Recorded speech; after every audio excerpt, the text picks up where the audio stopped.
Hello, everyone. Let me make sure that I'm live because hold on one second. Sometimes this. Oh, no, we are live. Okay, cool. So, hello, everyone. Thank you so much for tuning in and joining us. I'm super excited about today's live.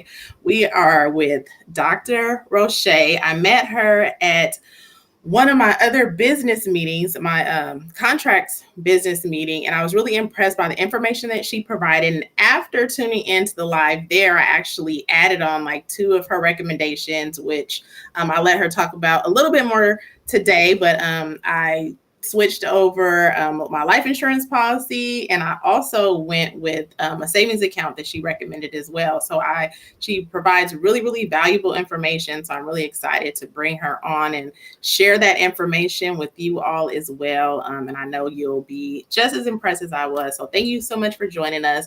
I'm sorry I'm a little bit late. We were having a couple little technical difficulties we were trying to work through, but we are here now. So if you all are coming in, make sure you drop in the chat and say hello.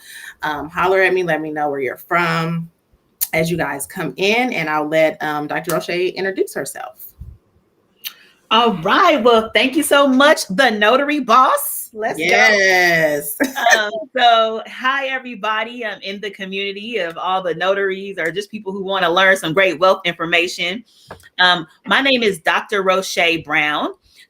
Most people just call me Dr. Rosche, but I'm also known as the Doctor of Rethinking because I help people to remix their thinking so they can make money, manage money, and multiply their money. So if that's you, put some dollar signs in the chat whenever you see this. If you see it live, you see it on the replay, let me see the dollar signs because you're a person who wants to make money, manage that money correctly, and as well multiply that money. And so that's what I do. I'm a licensed clinical psychologist. Been so since 2006, so a long period of time. And over my time of being a licensed clinical psychologist, I started to work with people around their finances, working with foster youth around their finances, then people in my, private practice who were adults still having similar, struggles in their lives at that time. I realized that people never teach us about money. They never teach you how to manage it, never teach you how to budget it. And so you just kind of always, trying to figure it out.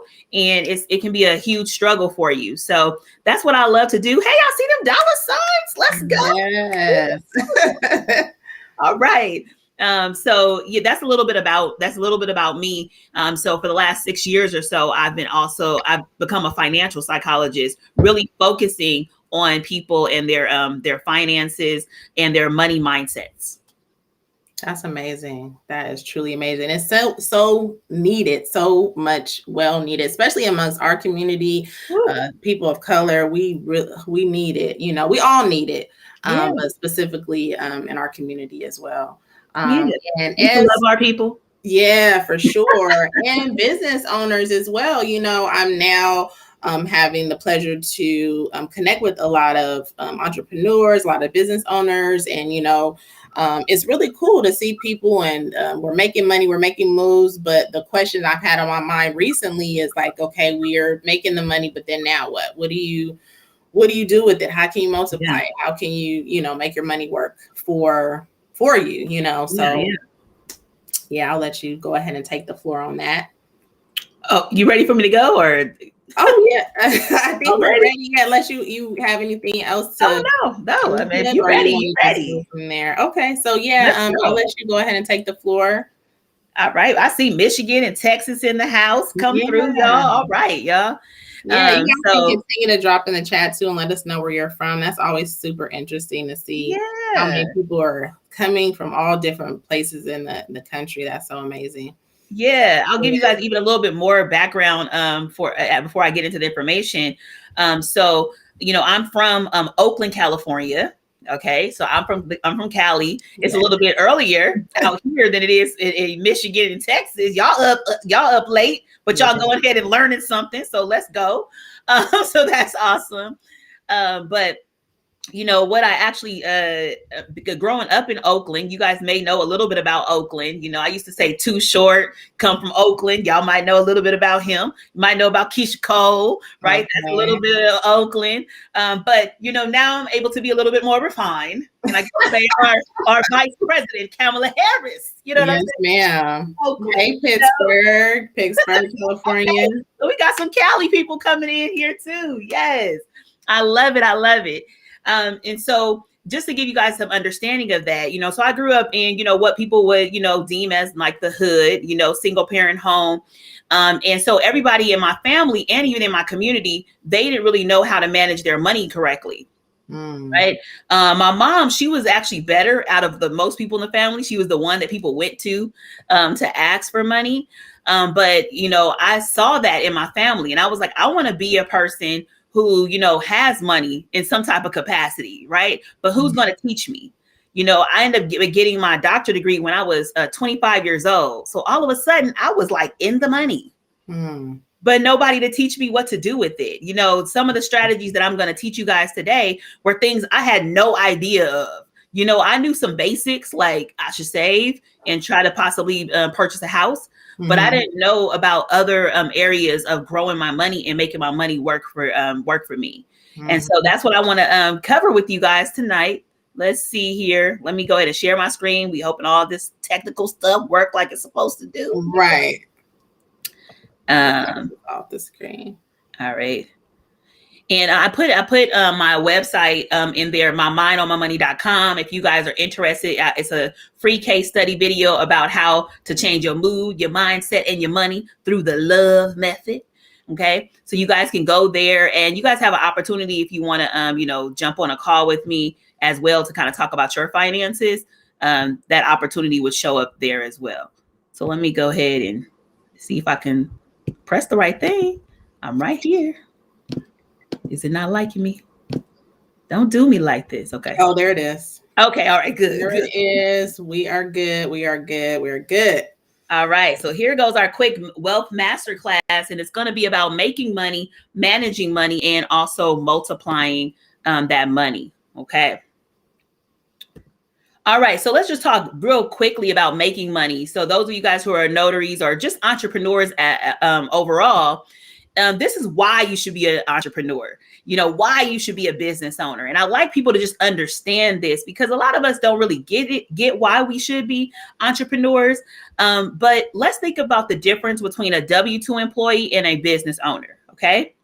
So think about being a W-2 employee, and it's cool to start there, right? Be a W-2 employee. That's the beginning stages, right? And then grow your business on the side. But say you make 6 figures at your W-2 job. What's going to happen right away, right? Before you even see all of the money is taxes are going to come and get you, right? So you're going to be at a 35% tax bracket. And guess what? That's going to be $35,000 off top that the government is going to get. Okay. That's going to then leave you with $65,000. Okay. Now, let's say all of your expenses. I mean, we need a little bit more when we out in Cali. I don't know what it is in other places. Yeah, a lot more. You might be a lot more. You need to marry somebody, right? You need a second income. You I need to find somebody in my life. So when it comes down to your expenses, you might spend about $60,000, right? If not more, but let's say $60,000. So that gives you an opportunity to save $5,000. So as a W-2 employee, 6 figures, a 6-figure earner, you may have the opportunity to maybe save about $5,000. Now, let's say, you get into becoming a notary, you really build that business, using some of the strategies I'm sure that's already been given to you. But you grow that business and you may become a 6-figure, notary signing agent, right? At that point, you now get to take your expenses right away. So all of your expenses in your life, If you need a new computer, right? Everything's virtual, then you get to write it off. You need to, if you're doing any kind of going to a client's house for, some real estate, signing of papers, that means that your car has now become a write-off, right? And you can have a luxury car, and that could be a write-off. The whole thing can be considered a write-off. You're working from your house, so now your house is considered a write-off. So you get all of those abilities to take those expenses, right? So that's maybe $60,000 of expenses. And then your net income becomes $40,000, right? And your net income that's the taxable income at that point. And now you're at a lower bracket, right? Instead of being at 100,000, you're at 40,000. So then now taxes are at 20%. So they're going to take 20% of that 40,000. And that means now you're going to be only taking $8,000 from you, which gives you an opportunity to save $32,000, right? Just because you decided to become a business owner. Okay. Put the dollar signs in the chat. Be happy if you're an entrepreneur in this world, right? And you're learning some of these tax strategies. That's important, right? If you have some questions, go ahead and put those in the chat as well. And, I'm sure, she'll let me know. Okay. All right. And so that's important about making money. And here goes some real quick basics around managing money. We're going to spend a lot more time in the multiplying. But managing money. So managing money is a mindset. It's a mindset, right? You want to be in a position to attract money to yourself. Okay. You got to attract money to yourself. You have to be in the right mindset.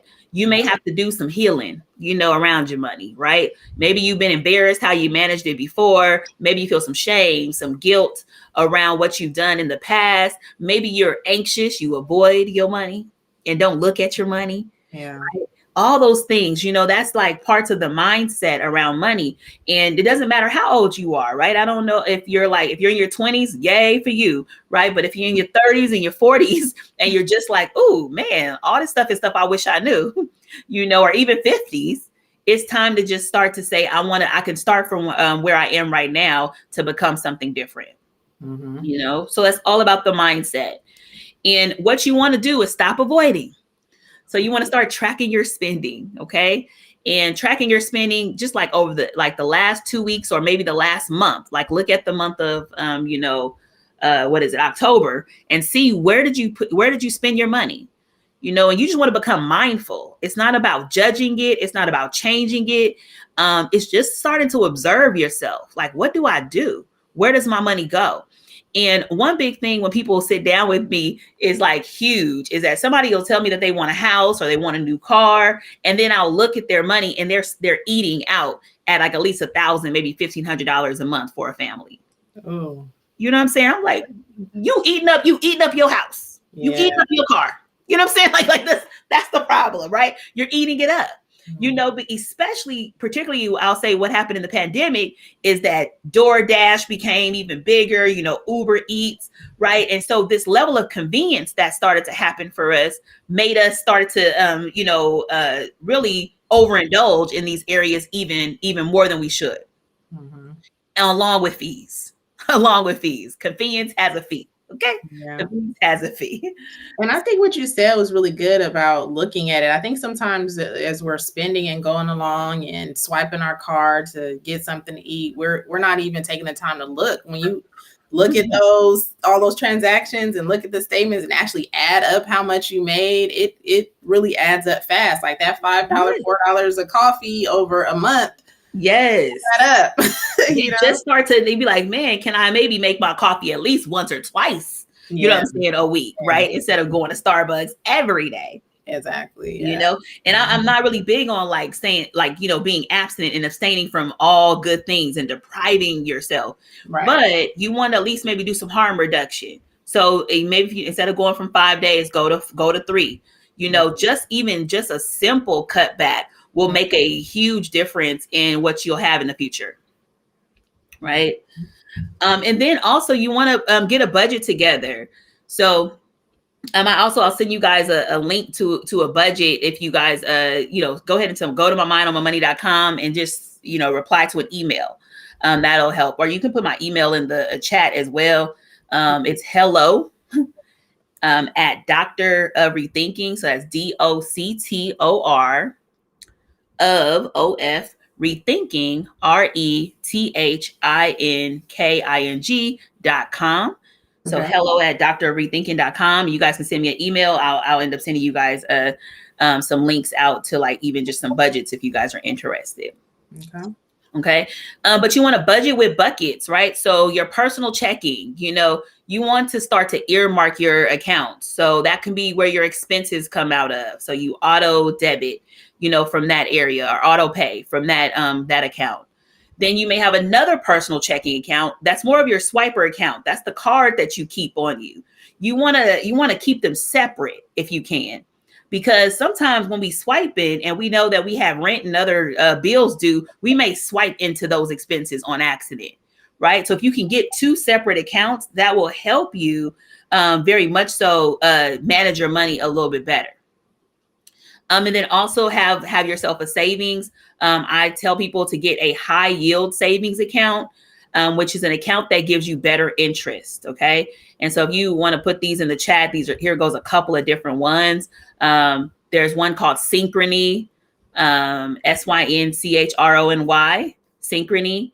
There's another one called Ally, ALLY.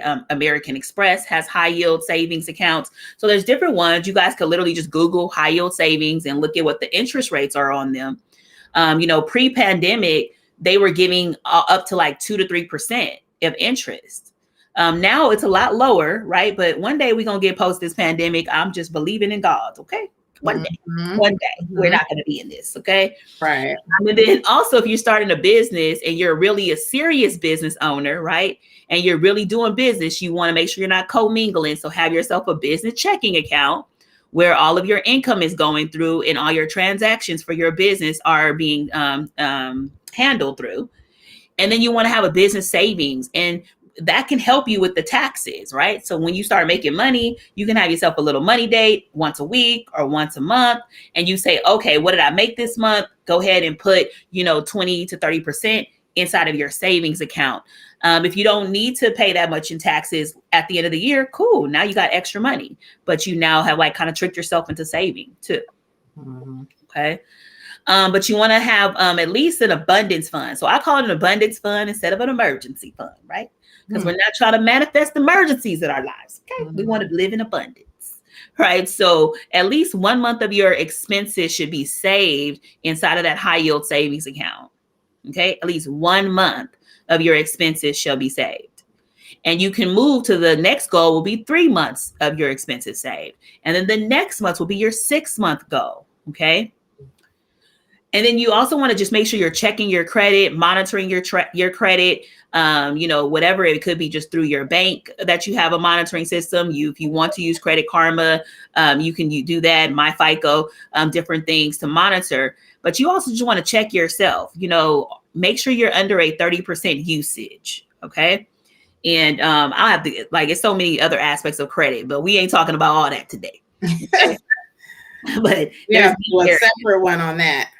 I said we have to do a whole separate one on that. Exactly. Yeah. I wanted to say really quick, that was really good what you just said about not manifesting certain things. I have not even thought about referring to your savings instead of emergency fund, because you hear that word so much, but like you said, you don't want to manifest things, and that is so true. Have you ever realized sometimes like you get a little bit of money saved up and then all of a sudden like something happens and there goes your little savings, so that's a really good point you made. Yeah. And just even that's the main thing that I hear people say is like, every time I try to save, it's just like something just always happens, as if like there's some type of energy and magic to make your life fail financially. Right? Yeah. And I think it's because we can literally get to a point where we're attracting it and we don't notice it. I agree. And we have to get used to money gets to sit in your account and not even need, and you don't even need it. It's okay. Yeah. Right. It's okay. But a lot of us have been taught like to almost want to see zero in our accounts. Right. We have been taught almost that, we'll just go ahead and pay the late fee. And so it's these habits and patterns that we've developed over time, and we just need to catch them, start noticing them and say, man, I need somebody to like just help me real quick to change these patterns, If you can't change them yourself, change them yourself, right? But if you need help, reach out. Reach out. And then also set yourself some financial goals. What is your goals in your business financially? If you're trying to grow it, if you're trying to scale it up to the next level, you need some financial goals. If your financial goal is to buy a house, you need to get very specific. What's the number? When am I going to have this number by? Right? You guys may have heard of SMART goals before. So you want to get S, specific. M, making sure that goal is measurable. A is make sure that goal is attainable to you, right? And what you're doing, right? Don't say that you're going to save, $2,000 a month and you only have extra 500, right? So make sure it's attainable to you. Make sure it's realistic based on your patterns. Just because you have that extra 500 doesn't mean you might not save it all, right? Because based on how you act and what your patterns are, you're not ready yet. You might say, ooh, let me start off with 150, and so get there and then put a T, which is time. Make sure you have a deadline on when you're going to hit some of those goals. Okay. And then have an investing fund. And that's a whole nother level when it comes down to multiplying money. We need to start to learn how to invest. That's a whole other kind of lesson around that. But it's amazing. When you start investing, you'll be just so shocked. You'll be like, why does poverty even exist? Because it's so easy to make money. Okay. And just continue your financial education as much as possible. Okay. And so let's talk about multiplying money. We're going to sit here for a little bit of time. And if you need me to slow down, y'all tell me to slow down. Right. And I want to make sure you guys get this information. The great thing is that it's going to be on YouTube, so you can go back to it as well. Okay. For sure. But multiplying money. Any questions so far? You can drop them in the chat as well. You can start dropping questions in the chat if you have any. Yes. And you can also just give me compliments because, I'm a Leo over here and I like to have compliments just because y'all Leos is something else. I know. So I know myself. Okay. And I'm okay with that. Oh my gosh. So, but when it comes down to multiplying money, I call it turning your baby money into that grown woman money, right? We don't need our money to be in baby land. We want it to be grown-ups, right? So we need to make sure that we can grow our money. And the wealth formula is time plus money equals wealth. Time plus money equals wealth. So that means that you need to start as soon as possible, right? Right away. Get that time together. And then you need to make sure you have some money. It can even be a little amount, but that's how you're going to get towards your wealth. Okay. So as we're building wealth, actually, we won't do this part, but let me go here. As we're building wealth, we want to make sure we have the money, we have time. We also want to have some good interest in our lives. And then we want to minus things like taxes, inflation, and risk. And that's going to be the ultimate wealth formula. Okay. So the three enemies of our money, just once again, is going to be the inflation, the taxes, as well as the risk. Okay. Without proper planning, this is why I definitely say get a CPA, as much as possible, especially when you're building a serious business, like you're trying to do real business, business, and not business, right? You know what I'm saying? When you really try to do a business, get yourself a CPA because you need to be in a position for tax planning, okay? You got to plan this stuff out, especially if you're in a business, you want to have a house or something like that one day. That's a plan. And it's a plan that you can't be like, oh, I got $20,000 ready for a down payment. That when you're only self-employed, that doesn't help. You need to make sure you have a complete plan in place that you can show the bank that you're able to pay for this house, right? So these are things that you got to start planning now. So y'all get y'all CPA today. Don't wait until, the first of the year and start thinking about how do I need to plan around that, okay? So let's talk a little bit about each one. So inflation. So we understand inflation is the cost of goods going up over time, okay? So things get more and more expensive over time. We all see it in the world that we live in today. One of my examples that I love to use is McDonald's, right? I don't eat McDonald's like I used to because the way that my metabolism is set up as a grown-up, it's not the same. Right. But however, a McDonald's number one used to only cost $2.99 when I was younger. And I always remember it was $3.24. I used to ask my mama, like, $3.25. Can you get it to me? I have a number one, But now, if you go to McDonald's, a number one at McDonald's will easily hit you anywhere between $7 and $8. Crazy. It's crazy. So we're looking at, what is that? I mean, in only like a 20 to 30 year period of time, a number one at McDonald's has more than doubled. That's more than double. So when I think 30 years from now, when my grandchild is asking me for a number one at McDonald's, right? How much is number one at McDonald's going to cost then? It might be $20. I give her 20, give my, she is going to be a grand daughter for some reason, I guess, but I'm going to give her $20 and she's not going to come back with change. Right. Because that's going to be the whole meal. So it's just like you have to kind of sit and think about, like, this is real stuff, y'all, like, of inflation. So if y'all know of other examples of inflation that has happened, go ahead and drop those in the chat. Let me know what are the things that you've seen go up over time. And it's everything, right? Bread, milk, eggs, gas, everything that has been going up over time. Heck, top ramen is expensive, y'all. Cup of noodles, everything has gone up over time. But what you want to really write down in your notes is inflation grows at 3 to 4% per year, 3 to 4%. So that means that you have to ask yourself, wherever I'm saving my money, am I growing 3 to 4% on my money?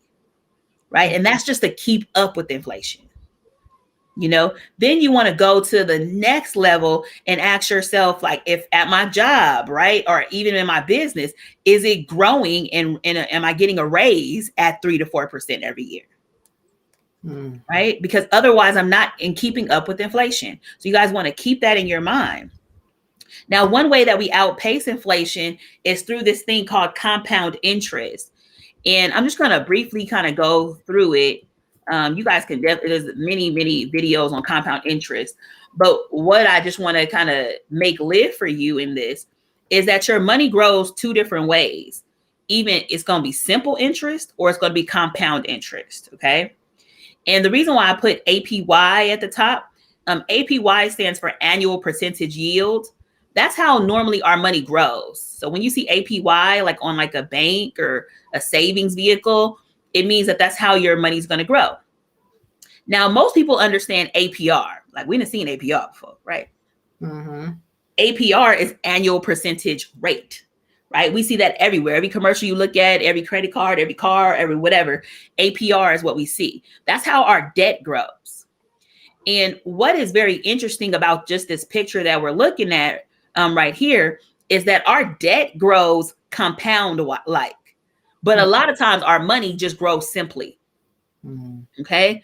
So if we were to look at the left side of this, of the column under simple interest, let's say, Dominique, I give you $10,000, right? And you're like, hey, I got $10,000. Let's go. Right. And you put inside of a bank because that's all you knew what to do. Right. Now we're going to say pre-Dr. Rosche, right? You're like, I'm just going to go ahead and put it in here. So you're going to put it in the bank and you get 10% of interest every single year. So that means that the first year you're going to get $1,000, right? 10% of 10,000. The second year you're going to get another 10% of just the principal, right? The principal was 10,000, so another 10% off of that. Another 10% the third year, and you're just going to keep on getting this every year. And so in 10 years is when it's going to take for your money to double to 20,000. Okay. So you start off with 10,000 and every year $1,000 up until you double it to 20,000. Now, let's say you start to learn some things. You're like, hey, there's a thing called compound interest, right? And you start placing your money somewhere different. So say you have the same $10,000 and you put it inside of a vehicle that grows with compound interest. Well, your first year, you're going to get 10% off of the original amount, right? That's $1,000. But the second year, something amazing happens. The principal, 10,000 plus the interest, 1,000 comes together. And then the new total is $11,000. Okay. Now, then you're going to get 10% off of that new number, right? So now you get $1,100. Okay. Then the 11,000 plus the 1,100 comes together. New total is 12,100. And then you get 10% off of that number, 1,210. So the question is, how long will it take for your money to double if it's in one of these kind of vehicles, right? So it took 10 years, like at a regular kind of bank. How long will it take if it's in a vehicle that is compounding? And so there is an actual, I didn't even put it on here, but there is a rule called the Rule of 72, made by Albert Einstein. And ultimately, it tells you how long it takes for your money to double when it's inside of a compound interest vehicle. And so in this situation, it'll take 7 years. So you would end up taking that 10%, you would divide it by 72. And in every 7 years, this money would double. Okay. Now, what I understand about money is people hate math, but they love money. Okay? Make that make sense. Yeah. But they love them some money, okay? And if that's you, y'all can put a 1 in the chat. Go ahead, you know what I'm saying? Tell the truth, shame the devil, right?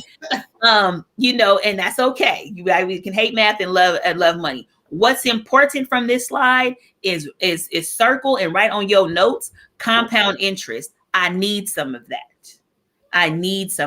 That's what's important, okay? Now, another area of our money that is a enemy is called risk, right? It's the stock market.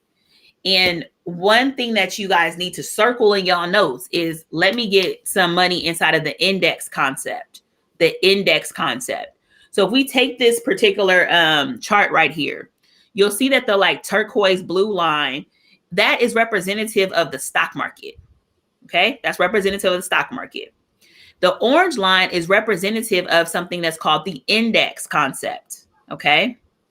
And so what the index does is, when the market goes up, your money goes up. Yay. It just goes up to a cap, right? So like, let's say the market does 25% in return, you may only make 15%. But it's to account for when the market goes down, because the market will go down at some point, that you don't lose any of your money. Okay. So let's take this example. Two people have $100,000. Let's say the person who has their money in the stocks has a 401k. Okay. The other person has their money in an index concept, right? And it could be like an index life insurance policy or an indexed annuity. It just depends on what kind of vehicle that you're using. But what would happen in 2002? This actually did happen. This is indicative of the real market. In 2002, there was the stock market had went down. Now the stock market went down. It was called like the .com time. But the person who had their money in the index, they didn't lose any of their money. So 401k person lost almost half of their money. The person inside of the index lost nothing. And it waited for the stock market to rebound and reset and start going back up again. And so when the stock market started going up, guess what? The index also started going up, but it didn't have to recover from loss, right? So the index person is going up from their 100,000, right? While the 401k person is actually going up from their 59,000, the money that they lost, right? And so when the market decides to go down again, we understand the 2009 crash. I mean, that affects y'all lives. You know what I'm saying? As notary, the real estate, that's the real estate one, right? So that impacted y'all. So it went down at that point. And then, but if you had your money inside the index, you didn't lose any of your money, right? So you don't have to even pay attention, but your money is growing. And when the market decides to go back up again, then also the index started to go back up. And what you can see is that the index outperformed the stock market, right? The index outperformed the stock market because it didn't have to recover from any kind of loss. Okay. And that brings me to my next slide, because I like this slide because it really showed what happened last year when we first went into the pandemic. So this slide was actually from March of 2020. So you see the market was doing its thing. The market has been going up significantly over the last 10 years. We've been on a bull run. I mean, we just run it up and it's been good. But we literally had a dip in 1 month. So if your money was in your 401k or any place in the stock market, it just like went down, right? It went down. And so it's not, that's why we want to make sure we can keep our money protected, especially our long-term money, like retirement and different things. And when you're self-employed, you got to create your own retirement. You know, you need to create that for yourself. So let's talk about this last thing. And this is the taxes. And I think we probably on good timing. So if you guys have questions, go ahead and start to ask those questions now so I can be on point to be able to answer them. Anything else, Notary Boss, as I'm going through? Is everything making sense? Yeah, everything is making sense to me. If anybody has questions, please drop them in the chat so we can get them answered for you. I actually have a question really quick about the index. Can you possibly give some examples of what that would look like, or where we would put money in? So we'll be in the index, and does that make sense? Okay. Yeah, so that's why I mentioned like usually like the indexed annuity is in a retirement account. Okay. A retirement account can be variable or it can be indexed. So these are mostly long-term vehicles. Okay. There's the different type of life insurances, and so the indexed universal life insurance policy is also one that will allow you to like participate inside of the index. Oh, got it. Oh, okay. Yeah. So they're long-term vehicles. So it's not something that you just like put your money in short term and be like, oh, I'm good, I'm taking it out in a year. They're going to be more long-term. Got it. Yeah. Any other questions coming up at all, or? Let's see. No other questions. So you can go ahead and continue. If you guys have questions, then make sure to drop them in the chat. Okay. And so like taxes, right? When you earn money, you get taxed. You spend it, guess what? You get taxed. Even when you save it, you're going to get taxed again. And even when you die, they coming for the family. Taxes are going to happen. Okay. So there's 3 different tax categories that's important, and if you're taking notes, you definitely want to write down each tax category. One tax category is called tax now. And so it's like your income is getting taxed right now, right? You do income taxes. But even if you have a CD, like at a bank, or you have a savings account, your stocks and your mutual funds, if they go up, you also get taxed again. So in this category, it's like getting taxed double times. So that's the tax now category. Now, tax later category is something like an IRA. So you may have an individual retirement account. Sometimes people will have a traditional IRA or a SEP IRA when they're like self-employed. And then you have annuities. You have 401ks that fall in this category, 403b that falls in this category, TSP, or deferred comp. So they can be called different things depending on where you guys are at. 457s. If any of you guys have have one, y'all just throw it in the chat. Let me see, like, do y'all have it? Are you guys familiar with one of these? And if you don't have retirement, right, y'all can go ahead and tell the truth on that too and say, man, I need to start one. Right? You could just put start one in the chat, and that helps me understand where you guys are at, and it's okay. We can go ahead and get started with something. So let's talk about how the tax later category works. So say you have $1,000, you make $1,000 at your job, you're going to take 200 of it and you say, I'm going to put it in my 401k. And it's going to go into this bucket and it's going to grow over time. At this time, you're only going to be taxed at $800. So you're like, cool. All right, I'm only taxed at $800. But when this money grows to a greater amount, guess what? It's going to be 100% taxable. Okay. So let's say that we had $25,000 and $25,000 grew to $250,000, right? So say you had $25,000 and it grew to $250,000. Which one would you prefer to be taxed on? Y'all can put this in the chat. Would y'all prefer to be taxed on the $25,000 or you prefer to be taxed on the $250,000? Right? Which one do you want? $25,000 or the $250,000? That's a no-brainer. Okay, right? We want to be taxed on the smaller number. However, when I put my money inside of 401ks, I'm saying don't tax me now. Tax me when? Later. Tax me when it grows. Don't tax me on the seed, but tax me on the harvest, right? And so at that point, you have to think, well, you have $250,000 more money. And now you're going to get taxed, but you're going to get taxed at whatever the tax bracket is at that time. So you're going to get taxed at whatever the tax bracket is at that time. That's what's super important to understand, because we don't know what the tax bracket is going to be in the next 20 or 30 years. Right. And you have to ask yourself, are taxes going to go up in the future or go down? Y'all go ahead and put that in the chat. They going up or they going down? Right? Which one do you think? Yeah, they going up. And so all I say is, particularly since we've been in the pandemic, we had 3 stimuluses or whatever. We had all kind of stuff.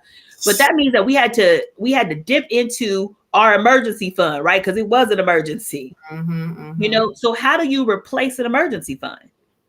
Well, the government replaces their emergency fund by taxing us. Right. So it can be assumed that may happen. We don't know, but it can be assumed that it's possible, right? So there's another category called the tax advantage category, and it's vehicles like the Roth IRA. So sometimes people hear about the Roth IRA. You can put up to $6,000 per year. It follows this thing called a 59.5 rule. So does the tax later category as well. So that's like, if you take this money out before 59.5, you will suffer a 10% penalty. You will suffer a 10% penalty. Okay. And so you have to deal with that penalty when it comes. But you have the Roth IRA in the tax advantage. You have a 529 plan, which is like a college plan for kids. And then you have the cash value life insurance, So let's go ahead and talk about it. So you put after tax money, you already been taxed on the money, put that money in this bucket. It grows with good old compound interest. So all of these actually also fall in the compound interest area. And then when you take all the money out, no taxes, right? No taxes. So it's like the example we just did, 25,000 growing to 250,000. What's going to happen is that you were taxed at the 25,000. So when it actually grows to 250, it's a real number. It's like legitimately, that's the number that you're working with. And that makes it easier for you to prepare for stuff like retirement when you're able to see a real number of what's happening, you know? And so that's what we have to think about as we're growing, especially businesses, and thinking about retirement. All right. Well, that's all of that information. You guys want me to go over the functions of life insurance right now, or what you want to do? You guys drop in the chat and let us know. Do you want to continue with the functions of life insurance, or let me make sure this is y'all chatting. I saw y'all was putting ups and stuff. Hey, I'm just now able to see the chat. Oh, okay. Oh, you can't see it with the slides up, huh? No. So make sure this is your correct email address, because I want to make sure after this live is over that anybody that wants to get in contact with you to have some like one-on-one to talk further, that this is the right contact information. So can you see it now? That is right. I would suggest, just for you guys, you know, because if y'all busy in the bed watching this or something like that, you know, send a text to me just so you can remember that you said that you wanted to send a text as well. So then I'll see it right now and I will still remember. You can say, I saw you on the notary box, the boss. Okay. Right. So let us know in the chat if you guys want to continue, maybe for another 10, 15 minutes or so. Yeah. We can just go on to the next. Yeah, let's do it, because tons more people that are not on tonight are gonna watch this on the replay. So yeah, let's why not? Okay, yeah, let's go ahead and do that. And so, does anybody have any questions? I don't see any questions in the chat.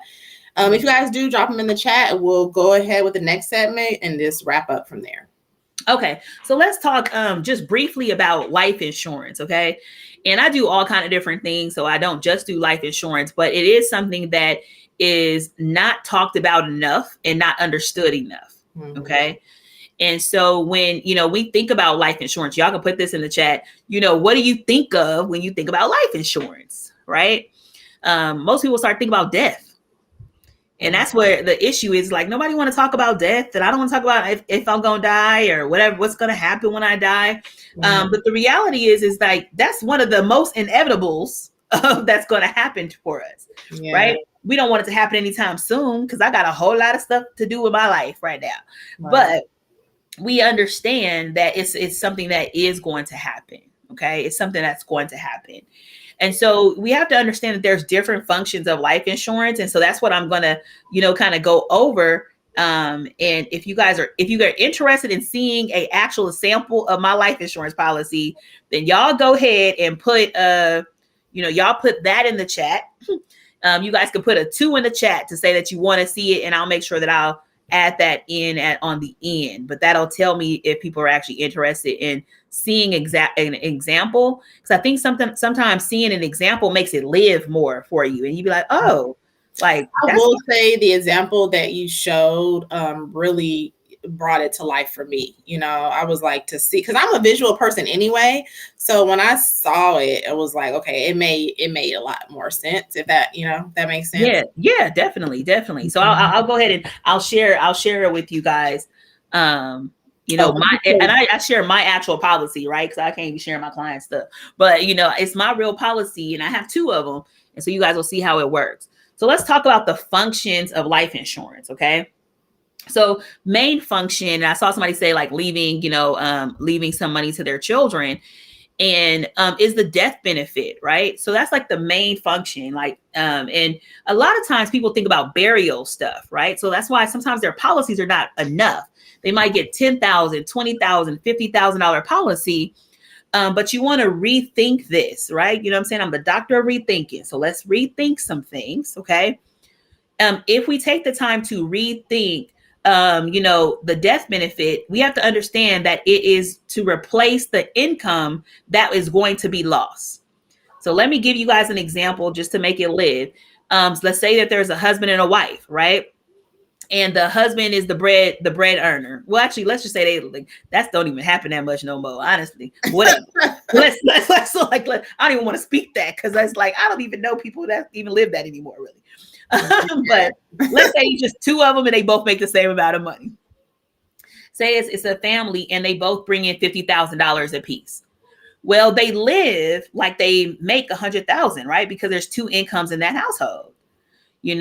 Now let's say that we're gonna say the husband passed away. So the husband passed away. If something happens and the husband passes away, what is going to happen, to that family, right? Who has like young children, and that family is used to bringing in $100,000. If you only have a $50,000 life insurance policy, well, you guys are going to be able to bury him, but what are you guys going to do about the income that has now been lost because he's no longer there, right? And so the recommended in the life insurance field is that you should at least have whatever your annual income is times 10. That's what's recommended, right? It may not always be affordable, and there's ways to maybe kind of figure out ways to make it affordable, but you should at least have that times 10. So maybe you should have a $500,000 policy, because you want to replace the income that's going to be lost. And even just to like make you think about that, if you lose your husband, finding another husband out here is hard. You know what I'm saying? I'm in the single stage, and I don't know about y'all. You know what? I'm just saying they ain't just out here living, making even $50,000, right? And if they out here, there's men out here, but they ain't making the 50,000, So just think about that for yourself, okay? Y'all know what's going on in the world. So you want to make sure that you have enough of a death benefit, right? Let's say that you have a family. You're like, okay, well, at least I know I can afford. I'm going to get at least $300,000 worth of death benefit. Well, there's another thing that happens with death, with life insurance, and it's called the living benefit. The living benefit. So, and this is like in the more newer life insurance policies. So if God forbid you get diagnosed with a chronic or critical illness, or even a terminal illness like cancer, heart attack, stroke, end-stage renal failure, different things like that, then they will actually cut you 70% of that life insurance. So 70% of $300,000 you can get right now while you're living. And why is that important? Because medical expenses, and you guys probably have lived it or seen it or experienced it, will cause people to go bankrupt. Yeah. It's like amongst the number one, what reason why people end up going bankrupt is because of medical expenses. Yeah. So we know that it's possible, and we just want to be prepared for the what ifs of life, right? Because we never know what's going to happen. And the reality is that we have good medical technology nowadays. There's many people who outlive cancer, many people who live out heart attacks and outlive strokes. However, even if you get disability, it's not going to pay for the rest of your expenses. Mm-hmm. So what if you had a bucket of money that you had access to, that you could just go ahead and live the life that you wanted to live? So living benefits is extremely important. Then on top of that, life insurance has cash value, which is a savings component that rides along the life insurance. And this cash value can follow that index that I was talking about, as well as it gives that compound interest that I was talking about as well. And that money can be used for supplemental retirement. It could be college fund for your kids. It could be savings, right? It's so many different options of what you can do with that money. You don't have to have a critical illness for that money to be tapped into. It could be tapped into at any given time. And the tax advantage of it is that you don't have to pay taxes. So you can take that money out of there and don't even have to pay taxes on that money, right? So the money is tax-free. Also, another function of life insurance is estate planning, right? So like you guys may know about probates and different things like that. I don't help people with like living trusts, but I do suggest that people get a living trust. That's extremely important. If you have property and a family, you want to have a trust, okay? And so let's talk about the different types of life insurance, right? So now that we understand we need it, we know why. Let's talk about what are the different types that you guys may have heard, and some of them you may have not heard. So one life insurance policy is called the term policy, okay? And that's, a lot of people hear about term policies, and there's positive and negatives of each. So a positive of a term policy is that it's inexpensive, right? And that's why a lot of people get it, is because it's so inexpensive. Like if you see commercials that be like, you can just pay $30 a month, you have $1 million policy or something, that's probably a term policy. Okay. And because that doesn't happen for most people, right? Unless you're very, very young. But the negative, or the con of term, is that it does expire. So there's usually like a 10-year term, a 20-year term, or a 30-year term. Okay. So 10-year, 20-year, 30-year. And so it's important. It does have its place, right? Like if you just purchased a house, then you probably want to get a term policy for the amount of your house. Your house is a $400,000 house. Go ahead and get yourself a term policy. It's going to be inexpensive, and it's just going to ride, just for the term of your house, because at one point your house is going to be paid off. So that's an option. That's even an option for maybe you guys to even share with clients as well. You guys are already talking about real estate and doing their signing. I don't know. My notaries, they don't really talk like that much to me. I don't know if y'all talk to people or not, but anyway, if y'all talk to them. Yeah, with us as notary loan signing agents, it's like a fine line between like just being there to guide the borrower through their documents and give brief explanations, and not bleeding over into what they would consider legal advice. So that's why some notaries are just probably very direct and dry and sign here. I try to be a little bit more personable, and everybody has their own customer service style, but I know a lot of notaries get into like, okay, we can't give legal advice. We can't. They're really black and white, sign here, very robotic. So yeah, very much so. I just realized that has been my experience. I'll just be like, crack a smile or something. Exactly. So yeah. So I definitely, it's different, but so term policy is something that people can get, and then because the term policy expires, right, it means it's not going to last your whole life. So they came up with another policy called the whole life policy, which is permanent. We like permanent because it's going to last your whole life. It also has the cash value in there, right? So that savings component is part of that policy. Now, the negative of it is that it does have a low rate of return. So the rate of return is like 2 to 3% or so. And it can be very rigid, and rigid meaning that if you have to pay $200 a month and you miss that payment, the whole policy might lapse, right? And so because it was so rigid, they created what is called the universal life insurance policy. And that is more flexible. And so the flexibility means that even though your premium is $200 a month, you have the ability to bring it down to a minimum. So maybe your minimum might be, $80 a month, right? And if you go down there, it's okay. And it's going to keep your policy still intact. And once you understand the level of ways to grow with your life insurance policy, that's a next level, then you might be like, oh, I can go ahead and put up $700 in my account because I want that money to grow significantly, so that's the flexibility aspect. Then you want to make sure that the other positive about the universal is that it's permanent and it has the savings component, the cash value. Now, the cash value still is pretty low rate of return, about 3 to 4%. And if my students out there were listening, y'all know that 3 to 4% is just right there at inflation. That's not enough money, right? It's not enough money. So we want to do more than that. And so around this time, the stock market started to really start booming and start popping. So the life insurance companies wanted a little bit of that action, and they got what is called the variable universal life insurance policy. Okay. So let's see. And so with the variable universal life and policy, it is permanent, kind of, right? It has savings component, the cash value, as well as it's very flexible. However, the cash value is in the stock market, and that means that it can even possibly lapse your policy, right? Because the market go down and you might not have no policy anymore. So that is something that I don't recommend. Yeah, you don't want that. Yeah, I don't recommend that for people. I don't do that. As even help people get those, because I don't want people to be calling me like, what happened? You know what I'm saying? So like that, I don't do that. But I definitely recommend, especially for those who are younger and looking for like ways for retirement, the index universal life insurance policy. Sometimes you guys may hear people say, be your own bank, right? This is that opportunity to really be your own bank. Okay.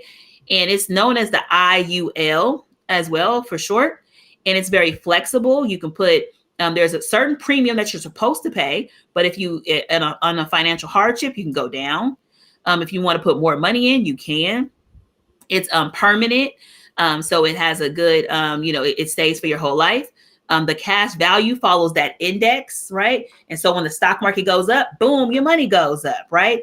Now, a negative of that, if it could be a negative to you, is that the cash value does get capped, right? So that means like if the market is doing 25% in return, you only getting 15 and you like, oh man, I wish I had the 25. Now, the average person who not looking at the stock market don't even know that. They just winning in their policy and they're okay with that, And so that's the main thing. But when the market goes down, guess what? You have downside protection and you don't have to lose any of your money, right? And that's why we like it so much. And so I kind of talked a little bit about this, but there's a thing called the dime method, and it tells you how much life insurance you should actually have. This is what the industry recommends.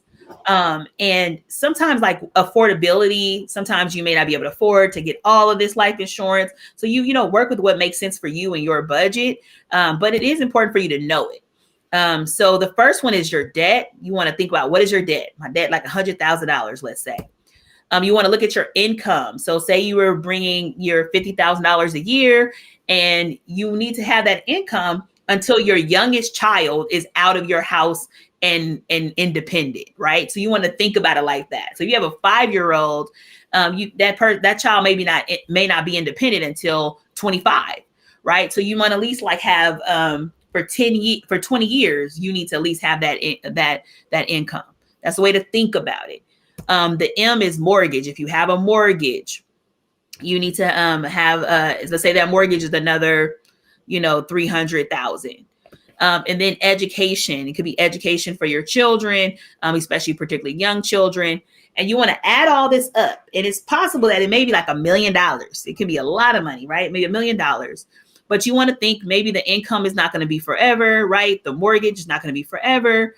Maybe even the debt is not going to be forever. So you were able to maybe get some of it as term or temporary insurance.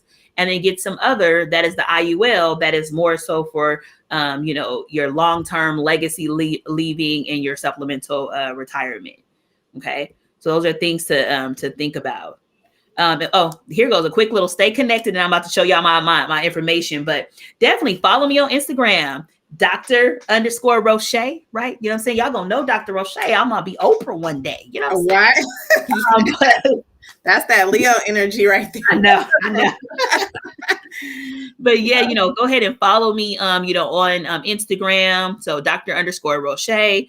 I always post different financial tips on there, and then spelled out or DR? Just DR. Oh. Yeah, Dr_Rosche, Rosche. Okay. And you can follow me also on Facebook at Dr. Rosche, as well, just DR. And like I said, you guys can get the free case study video about changing your mood, your mindset, and your money through the love method. And you guys can go to it's mymindonmymoney.com. So you want to go ahead and put that there. So this is a lot of information. Y'all could just screenshot it and check information around things. You can jump on my calendar. I will give so currently I know that I'm super pumped up and all that right now, but I done had a surgery and everything, and I'm your energy is amazing. Oh my gosh, I so appreciate you joining us tonight. This information has been so useful. Like I said, when I met you previously, I was kind of blown away by the information that you provided, and so I was like, I have to share this with my audience as well, because you're chock full of valuable information. I really suggest everyone here on the live, or if you're watching this on playback, definitely get with Dr. Rosche and have a one-on-one and see how what more information you can gain for your own personal benefit, because you're awesome. Love it. Thank you. So let me see if anybody has any questions. If not, we could just go ahead and call it a night. This is they wanted to see the example. Hold on, I got to figure out what I just did. Oh yeah, your life insurance. What happened to it? Okay, there it goes. I found it again. Okay. Oh no, I changed the way that the screen looked, so it looked different to me. Hold on, y'all. Okay. I'm gonna show you guys. And I saw somebody say I have some life insurance, but definitely not enough. And so it's that time. The younger you are, the better too, with getting life insurance. Now, how come I can't? I'm trying to figure out how to share again. I'm not sharing anything right now, right? No. Oh no, nothing's on right now. Oh, okay. Hold on. I think I done figured it out. I went to a different screen, y'all. I didn't mean to. So let me see. Okay, there it is. There we go. Okay, so this is a life insurance policy. It's actually my life insurance policy. I got it several years ago at this point. And just want to give you guys an example. And so what you'll see here is this policy was $350,000. And that's how much coverage that I have. And how much I pay on a monthly is $189. Okay. So just to have an understanding of what it is, there is a minimum on it. So if I can bring it down to $100 and it will be fine. The policy won't lapse for a minimum of time. So the minimum time is 15, 16 years. So it's a significant amount. But if you need to go ahead and reduce your life insurance, you can. Reduce your premium every month. You can do that for maybe a year or 2 years. But then make sure you go back up to whatever the target amount is. Okay. So all of these things, your prices are going to be different depending on your age, depending on your health, depending on if you smoke or not, all kind of different aspects. But I just wanted to give you the concept. So you'll see here that the first year is $189. And that's $189 times 12 is $2,268. Okay. And what you'll see here on this third column is what follows the index. Okay. Some of the numbers are a little bit different because we are in the pandemic, but they still are pretty great and, better than the natural bank. And what you'll see here is that in the account, there's $1,390. So you pay $2,268 for the whole year, right? You're doing it monthly. But in the account, that savings component, there's 1,300 of it in the account. Now you see this zero right here. The zero represents you can't take it yet. Okay. We saving you from you, right? Because the whole point is to save and retire. We got to build this relationship up at first. Okay. Right. But you'll notice that like 10 years in the 10-year mark, let me see if I can get this to do what I wanted to do. There we go. In 10 years, there's a little bit more money in there. 18,000 is inside of there. What you'll notice is inside of that, what's available to you is 13,000. But once you hit the 15 year, you'll notice that the numbers are the same. Okay. So what is, let me see if I can make it go a little bit bigger. So what is in the account is also available to you. Okay. So remember, we're thinking long-term, right? We're thinking about wealth building activity. We're thinking about retirement. So that's what you have here. Okay. Now, normally I show what it was at the top. So let me just show this real quick because I think it does make more sense. So right here at the top of a life insurance policy, it tells you this is what it is per year, but it also tells you what the IRS is willing to allow you to put in the account. So the IRS caps it off because of the way that the tax benefit that you get from the life insurance. So they're going to only allow you to put in $7,551. This number changes based on how much coverage you have and your particular policy.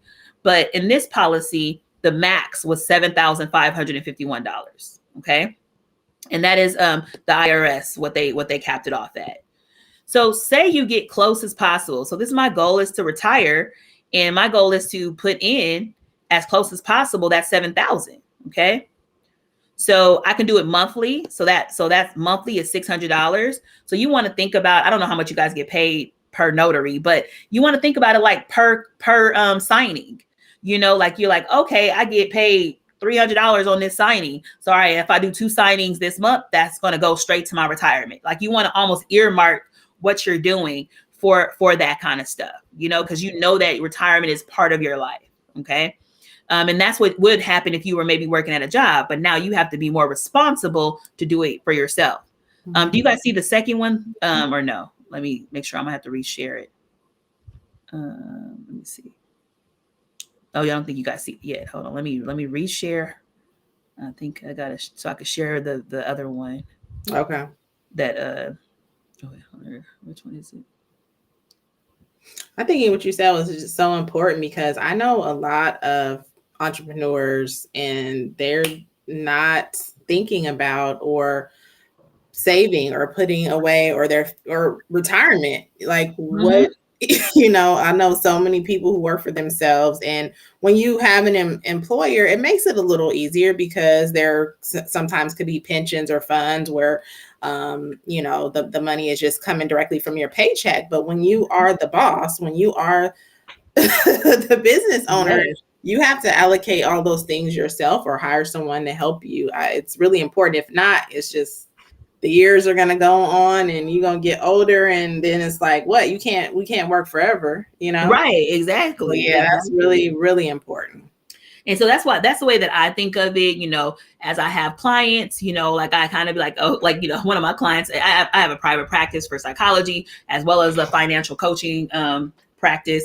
But, I think about, okay, if I do this, then I'm going to able to put extra money inside of my policies at this time. Mm-hmm. Now you can do it monthly, but you also have the ability to just do it even when you have extra money. So say that this, like, your goal this month was just 5,000 is to set your income, but all of a sudden this was a good month. You made 10. Well, now you have an extra $1,000. Go ahead and dump that inside of the policy at that time. Mm-hmm. So you can do it how you want to do it. You don't have to do it on a monthly basis, especially if that feels like that's too much to do right away. Yeah. But what you'll see here is the difference. So about $7,000 going in every year. Going back over here to the index column, we'll see here is that there's $6,000 now that's in the account. And what's available to you is $4,698 because that was money that was you overfunded, right? We're not trying to take it. We're not trying to take the money, but it's available, And then like, let's, even just go 5 years in. I mean, life changes, something goes down. Here goes $38,000 that you can use for something. You be like, oh, let me go ahead and purchase a new car or whatever the case is. You could, 10 years from now, where you have it at 85,000 is inside the account, 80,000 is available to you. But the same thing happens at the 15th year mark is when whatever is in the account is also available to you. Mm-hmm. So 181 here, 181 here. Mm-hmm. So we're able to have that money. And so as we go, this does not change the value of your death benefit. Not the death benefit. So we started at 350, mm-hmm. right? And it's not going to change the death benefit, but you'll see that the death benefit is going up as your account is going up. Okay. So you put more money in it, you'll see it's going to grow. So 350 here, 430. So it's actually growing over time. So that's how it would work. For me, I'm set to like retire at 55.